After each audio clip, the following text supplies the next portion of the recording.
সুপ্রিয় দর্শক, আপনাদেরকে স্বাগত জানাচ্ছি একটি বন্যা বিষয়ক আপডেট ভিডিওতে। আপনারা যেখান থেকে দেখছেন সবাইকে স্বাগত জানাচ্ছি।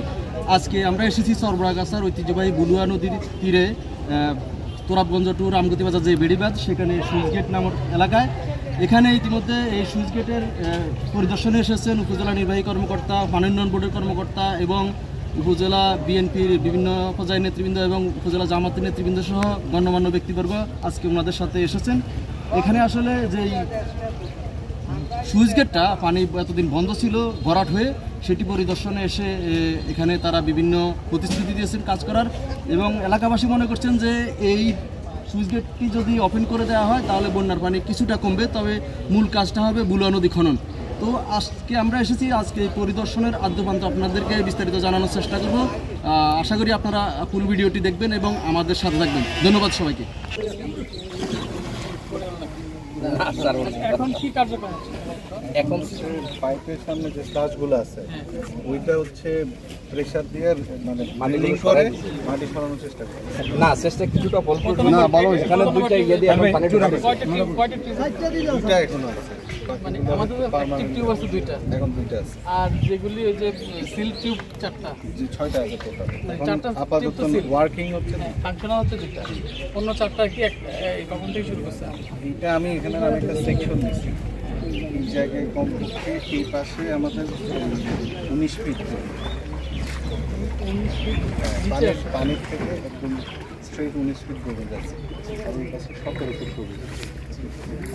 ওই গভীরতায় পৌঁছাতে একটু ব্রেক পাওয়া যায়। আমাদের দুই পাড়ের লেভেলটা ঠিক আছে না, লেভেল ঠিক এইদিকে 1 ফিট পানি বেশি আছে। এই আমি একটু বলি, এই বেড়িবাঁধ যেটা আছে 70-এ যখন করা হয়েছে, বেড়িবাঁধের বেসিক উদ্দেশ্যটাই ছিল এই পারের পানি কখনো যেন ওপারে না যায়, কারণ ওইটা আমাদের প্রজেক্টের। ওখানে আমার কৃষিকাজ হবে, ওইখানে আমার সেচ হবে।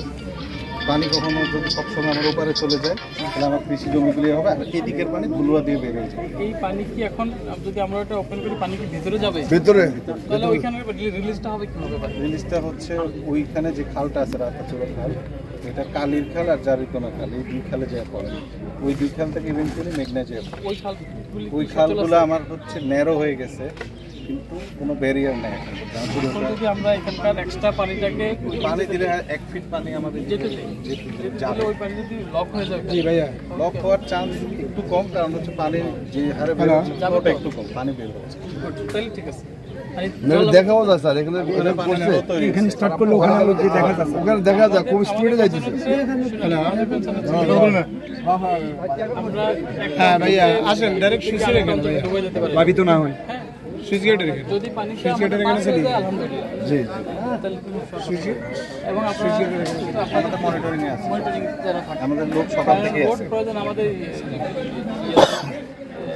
যে লোকাল গভর্নমেন্ট ডিপার্টমেন্ট আছে, আমাদের জনস্বাস্থ্য প্রকৌশল আছে, স্থানীয় সরকার প্রকৌশল আছে, আমাদের যত টুলস আছে আমরা একসাথে কাজ করব।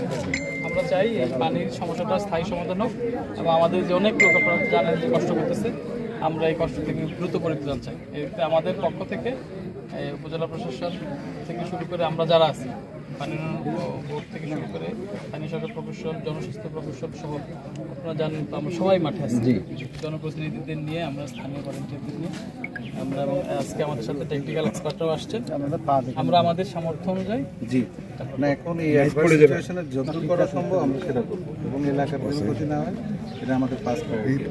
আমাদেরও এইটাই আর কি, যে আমাদের যারা টেকনিক্যাল সাপোর্ট আছে এবং এক্সপার্ট টিম আছে তাদের কনসার্ন ছাড়া বাকি যারা আছে হইহুল্লোড় করে যেন কিছু না করা হয়। না সেটা করবে না, এইজন্য এটা নিয়ন্ত্রণের জন্য আমরা লোকজন আছে ইনশাআল্লাহ। কারণ যেহেতু এক্সপার্ট টিম আছে, তারা চাইলে ওইবার বন্ধ করে দিবে, যদি যায় ক্লিয়ার রাখবে।